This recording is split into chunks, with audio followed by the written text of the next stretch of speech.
U.S. auto sales took a downturn and posted their worst year in more than a decade. Nobody is buying these car brands anymore, and they are literally on the brink of extinction. So car dealers are giving huge discounts. Behind closed showroom doors, sales are collapsing. Factories are stalling. Even dealers are giving up. Which brands are collapsing right now? Why are automakers pretending everything's fine? And is your favorite next to vanish? Watch closely. Ford sales for the second quarter. Remember, Ford no longer doing them on a monthly basis. For the second quarter, deliveries, sales fell 4.1%. That was a little weaker than some of the analysts. This isn't just news, it's a warning. Chrysler, the minivan giant with no road left. This was never just another American car company. It helped shape how the country moved. Literally, when families looked for reliability, comfort, and innovation, they often ended up in a Chrysler minivan or a 300 sedan. The Pacifica rewrote what a family hauler could be. The 300 carried a muscular, luxurious swagger into neighborhoods coast to coast. It wasn't just a car, it was a statement. That legacy was built in the factories of Michigan, powered by American labor, and reinforced by years of cultural loyalty. But what once stood tall now struggles to stand at all. Chrysler's current product line is down to just two models, the Pacifica and the aging Chrysler 300. There is no next generation in sight. There is no electric transition plan that inspires confidence. The 300 is slowly being phased out, and the Pacifica, though still praised by families, cannot carry the weight of an entire brand. Where competitors have pushed boldly into electric innovation and crossover versatility, Chrysler has watched from the sidelines. Dealers are left with little to sell and even less to promote. Behind closed doors, the parent company, Stellantis, has grown increasingly quiet on Chrysler's future. While Jeep and Ram receive investment, new models, and EV platforms, Chrysler receives silence. Executives refuse to confirm long-term production plans, and internal chatter suggests a quiet expiration date sometime around 2026. No press releases, no farewells. Just the slow fade of an American icon. At dealerships, longtime Chrysler loyalists are shifting to other brands, either because they cannot find new models or because they do not want to be left holding a vehicle with no future. For service departments, parts for older models are becoming harder to source, especially for discontinued trims.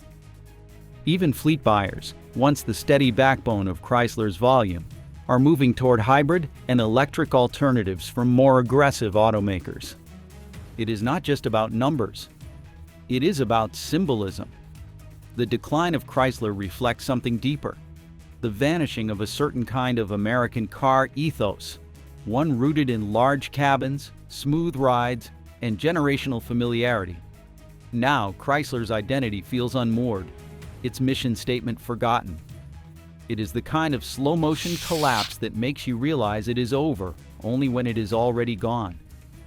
What was once the pioneer of the American minivan might soon become just another badge in a museum. Still, as Chrysler's demise creeps in quietly, the downfall of the next brand came fast and left no trace behind.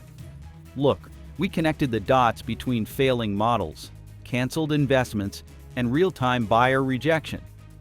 You now see the warning signs others missed. If that kind of research matters to you, give this a like. It keeps the truth coming. Mitsubishi. From performance powerhouse to market ghost. There was a time when the Mitsubishi Lancer Evolution struck fear into European rivals and excited every young enthusiast in America. The Eclipse was not just another compact coupe. It was a movie star, a tuner legend, a street icon. The brand carried a reputation built on raw, turbocharged performance, durable engineering, and rally-proven DNA. Mitsubishi had attitude, pedigree, and most importantly, an identity. That identity is gone now. What remains is a shell of a company barely visible in showrooms. Mitsubishi's current lineup in the United States is little more than basic crossovers and rebadged economy cars. Gone are the turbocharged sedans. Gone are the sports coupes. Even the once respected Outlander has been watered down into mediocrity. There is no excitement left, only survival mode. The problem runs deeper than uninspired products. Mitsubishi does not produce anything in the United States. Every vehicle sold is imported, and those imports have been severely disrupted by recent global tariff policies. President Donald Trump's aggressive stance on foreign-built vehicles sent shockwaves through the industry, and Mitsubishi was among the hardest hit. With no North American factories to shield it, the company found itself buried under 25% tariff burdens on essential components in full vehicles. Dealerships felt the squeeze immediately. Inventory slowed to a trickle. Some dealers began removing Mitsubishi signage altogether, pivoting toward more profitable brands. In certain states, Mitsubishi has virtually disappeared, existing only in service bays for aging models in need of repair. Even the marketing has stopped trying. There is no long-term strategy being communicated to the public, no innovation roadmap, no bold EV plan, just whispers of restructuring, rumors of an exit, and growing consumer indifference. Younger buyers barely recognize the name, and older ones have moved on. The Mitsubishi brand that once stood for performance now stands for uncertainty. And in the automotive world, that is as good as a death sentence. The Lancer evolution has become folklore. The Eclipse is only remembered through reruns of street racing films. Meanwhile, Mitsubishi struggles to move unsold Outlanders off dealer lots with ever deeper incentives and limited national visibility. It is not just about missed opportunities, it is about complete abandonment. Mitsubishi did not evolve. It disappeared. Yet while Mitsubishi's fade-out was silent and swift, one company did the opposite. It launched like a rocket, burned billions in cash, and might not survive long enough to build its legacy. That company is Lucid, and its collapse is even more dramatic. Lucid, the EV darling that burned too bright. This brand was supposed to be different. It was supposed to be smarter, cleaner, sleeker. It was never meant to be a regular car company. It was supposed to be a revolution. Silicon Valley money met aerospace design. Saudi billions backed the dream. And for a brief moment, the Lucid Air felt like the future. With its wind-sculpted lines, spaceship cabin, and mind-bending range of over 500 miles, it was heralded as the first true Tesla rival. A clean-sheet EV, with better tech, better build, and better luxury. That was the pitch. But that dream quickly collided with the hard economics of car manufacturing. Beneath the elegant design and lavish launch events, the numbers were quietly unraveling. By 2024, Lucid was losing over $300,000 on every vehicle it sold. Not on a model line, on each individual unit. That is not a business strategy, it is a controlled burn. Production bottlenecks turned early orders into delays. Recalls and software glitches tainted first impressions. Then came layoffs. The Arizona factory, once envisioned as the beating heart of a new American EV empire, operated far below capacity. Workers spoke of halted assembly lines, warehouse overflow, and low morale. Meanwhile, the company continued to bleed money. Over $3 billion lost in just one fiscal year. Wall Street started turning away. Analysts revised their outlooks. What was once a tech darling now looked like a cautionary tale in real time. The timing could not have been worse, as President Donald Trump pushed new tariffs on Chinese batteries and foreign EV components. Lucid found itself caught in the crossfire. Unlike legacy automakers with decades of supply chain depth and domestic production, Lucid lacked insulation. It was vulnerable, exposed to market shocks, regulatory shifts, and funding fatigue. Even the product, while visually stunning, faced questions. Reviews were glowing, yes, but buyers were wary. The price tags soared past $100,000. Service centers were few and far between. Charging infrastructure still leaned heavily toward Tesla. And while the Air was a marvel on paper, real-world reliability remained unproven. Range anxiety, long delivery times, and unanswered customer service tickets piled up on forums. Meanwhile, competitors moved faster. Tesla slashed prices. Hyundai, Kia, and Ford flooded the market with cheaper, well-built electric alternatives. Lucid's brand, based on exclusivity and technical superiority, no longer felt ahead of the curve. It felt out of sync. The company's leadership, including CEO Peter Rawlinson, tried to pivot. Announcements were made about the upcoming Lucid Gravity SUV, lower-priced models, and expansion into Europe and the Middle East. But none of those plans addressed the immediate crisis: dwindling demand, rising costs, and evaporating investor confidence. For many early backers, it felt like déjà vu, a repeat of the Fisker implosion, the Faraday future hype cycle, the endless graveyard of EV startups that overpromised and underdelivered. The difference is that Lucid actually got cars on the road. But that may not be enough to survive. As it stands now, Lucid is trapped in a brutal paradox. Too small to scale, too expensive to pivot, too slow to catch up. The air may be beautiful, but the storm around it is deadly. If a miracle does not happen soon, Lucid's place in the history books may come not as a Tesla rival, but as its most spectacular casualty. What makes Lucid's fall even more painful is that it started with so much promise.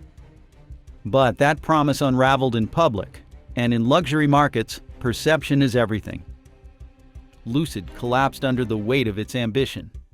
What came next was different, an iconic brand not crushed by hype, but slowly drained of its essence.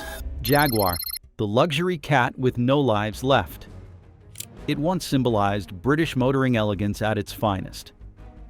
The growl of an F-Type, the opulence of the XJ, the pedigree of Le Mans victories. It was never just about moving from point A to point B. It was about prestige, tradition, and heritage. When you bought a Jaguar, you were buying into a legacy. That legacy, however, has all but vanished. Today, Jaguar is a shadow of itself, confused about its identity, shrinking its lineup, and placing a desperate bet on an all-electric future that remains years away from execution. The numbers are grim. Jaguar's US sales collapsed by more than 80% over a 6-year span, from thousands of cars to just hundreds. In some cities, you are more likely to see a 20-year-old XK than a new Jaguar I-Pace. The strategy, on paper, was bold. Jaguar declared it would become an all-electric brand, discontinuing all internal combustion vehicles and pivoting to a clean, minimalist lineup of high-end EVs.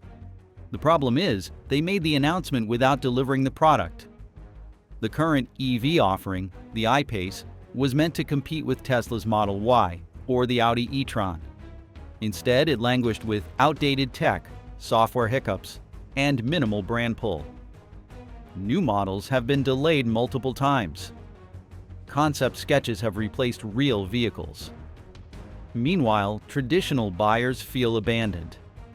Those buyers, loyalists who loved the growl of a supercharged V8 or the feel of leather and wood, now look elsewhere.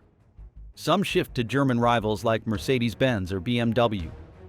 Others to newer options like Genesis.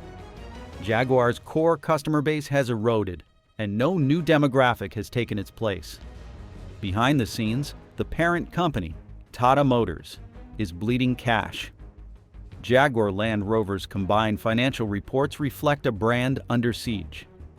The Range Rover side still performs relatively well, but Jaguar is a drag on the balance sheet. Executives have openly considered repositioning Jaguar as ultra-luxury, perhaps even higher than Bentley. But the product roadmap to support that ambition remains foggy at best. Dealers are frustrated. Inventory is light, marketing is non-existent, and customers are confused. Is Jaguar still a luxury brand? Is it sporty? Is it modern? Even the design language is in limbo. The company promised next-generation platforms, but production dates continue to slide. Every delay makes it harder to win back relevance. Globally, Jaguar has retreated from several key markets. In the United States, it is vanishing from visibility. Fewer test drives, fewer advertisements, fewer vehicles on the road. It is not dying with a bang. It is fading with a sigh. The most painful part? Jaguar's decline is not inevitable. The bones are still there. The legacy is still powerful. But leadership missteps, late adoption of electric platforms, and weak branding have drained what little momentum was left. Unless the next EV release is flawless, and soon, Jaguar may become the next heritage brand that exists only in collector garages and auction catalogs. Lucid may have exploded under pressure, but Jaguar is quietly bleeding out. And in the luxury car world, silence can be far more dangerous. Maybe that is why the next brand's collapse is pure chaos, where even mechanics are struggling to find parts, and the brand's name is more of a punchline than a promise. The road leads straight to Fiat. Fiat. Quirky charm doesn't cover a warranty bill. It was the brand that dared to be different. Small cars, bold colors, retro styling, and a cheerful tone that stood in stark contrast to the trucks and SUVs dominating US roads. Fiat entered the American market not with brute force, but with flair. When the Fiat 500 launched, it felt like a breath of fresh air. The commercials were funny, the cars were fun, and for a moment it looked like Fiat could carve out a niche all its own. That illusion did not last. The Fiat 500 quickly developed a reputation, not for charm, but for unreliability. Despite its city-friendly size and European branding, the vehicle suffered from electrical issues, transmission complaints, and interior quality problems. Owners who embraced the car for its style found themselves buried in maintenance costs. The warranty claims piled up.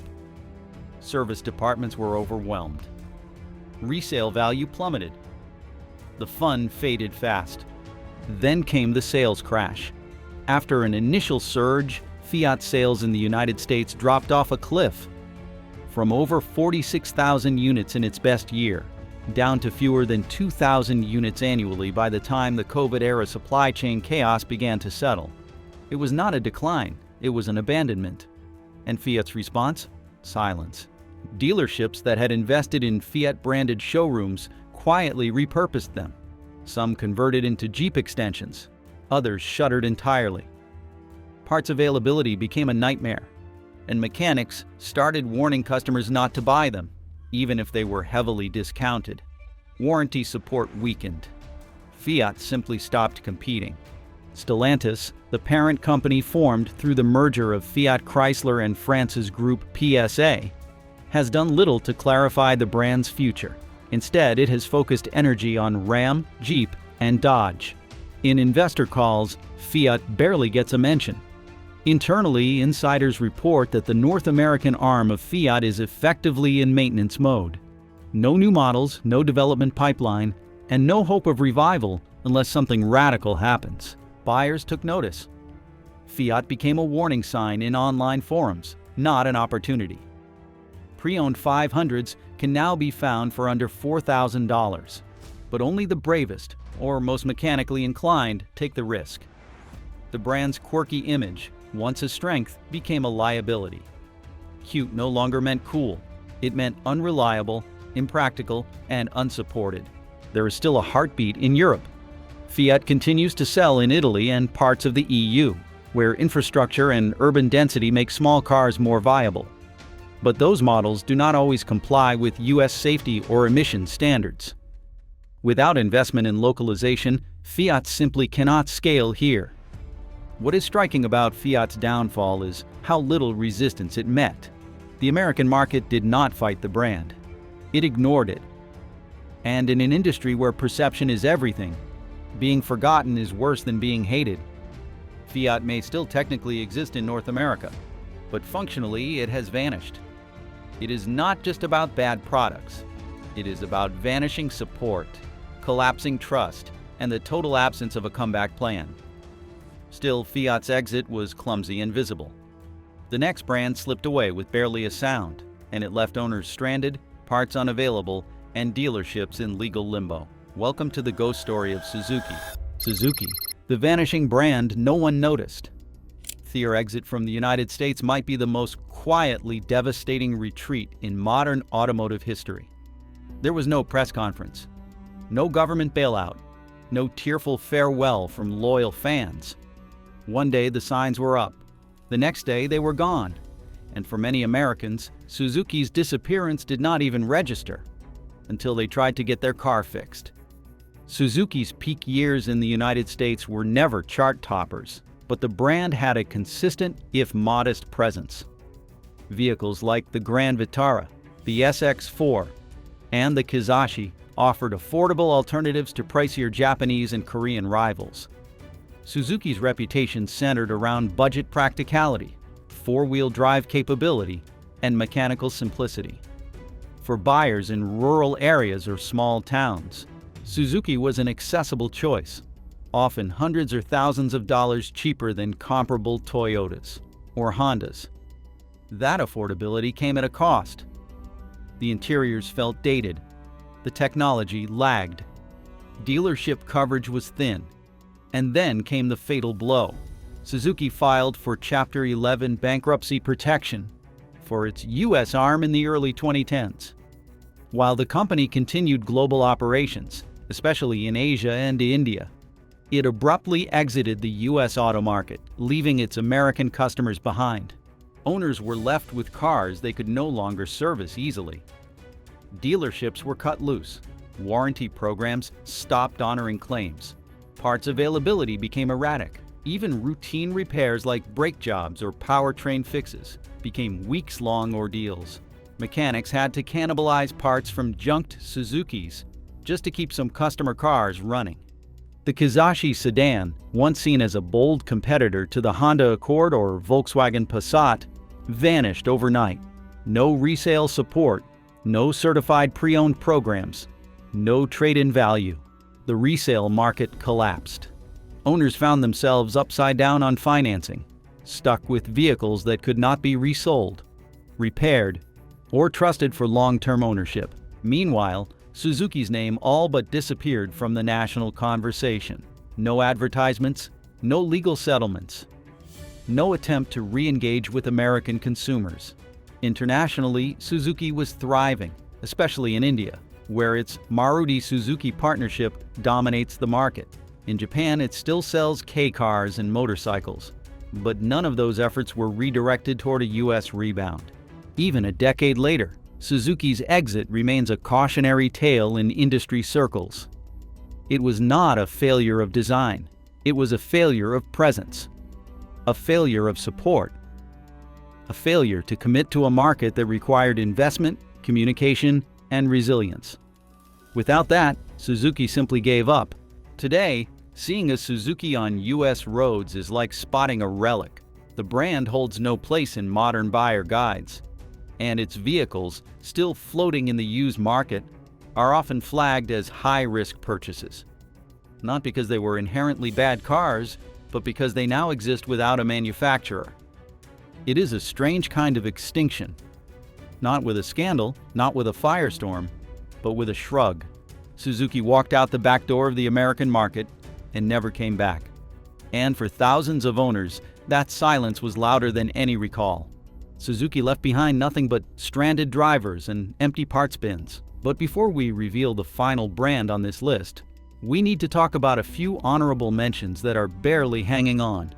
Each one just one boardroom decision away from being erased. Dodge, running out of muscle and momentum. American roads echoed with the sound of supercharged engines and nostalgic design. That echo is fading fast. The Charger and Challenger are being retired. Their electric successors remain vague promises, not production realities. What remains is a mid-sized crossover, the Hornet, that failed to land. Dealerships are sitting on unsold inventory. There is no hybrid option, no global strategy, and no signal that reinvention is even underway.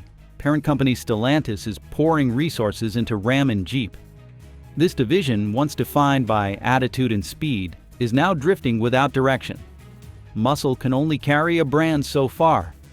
As that momentum evaporates, another name finds itself facing a different dilemma: critical acclaim without commercial connection.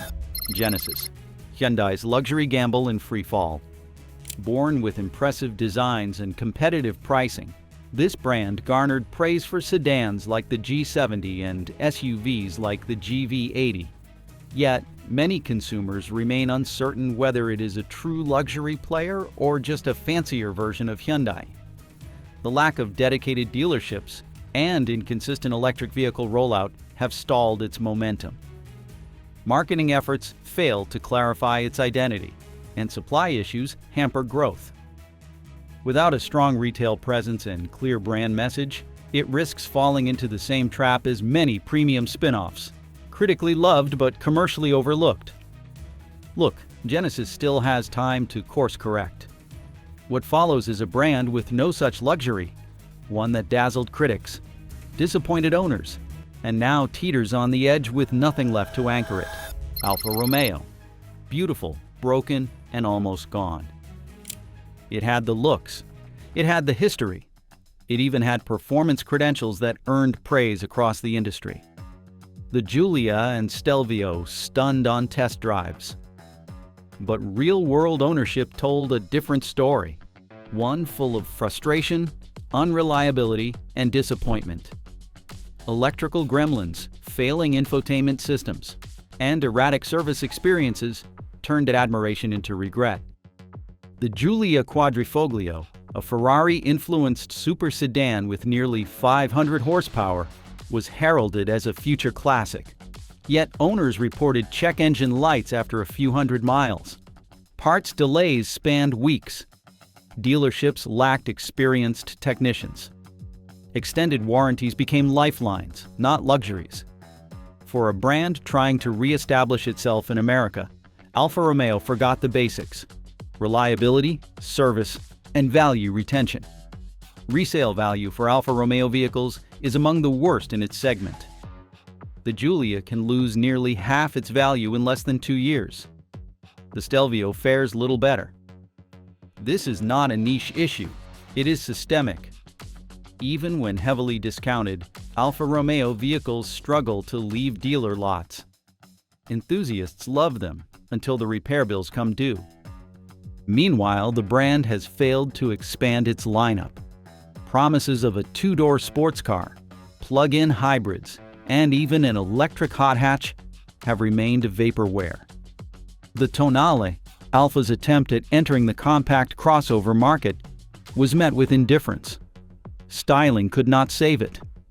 Neither could badge prestige. It was too expensive, too late, and too uncertain. Parent company Stellantis continues to claim support, but the numbers tell a darker story. Alfa Romeo's US sales are microscopic. Dealerships are collapsing into shared showrooms with Chrysler and Fiat. In major American cities, you are more likely to find a Ferrari service center than an Alfa technician. This is not just a brand in decline, it is a brand in denial. Alfa Romeo talks of its motorsport heritage, its Italian passion, and its design language. But passion without reliability is not a business model. It is a fantasy. And the American market is no longer buying fantasies. It is demanding stability. Will Alfa Romeo vanish without a goodbye, or does it still have one last chance to fight back? Could legacy and design ever be enough to save a brand in free fall? Let us know what you think in the comments. And as always, thanks for watching and riding through with us.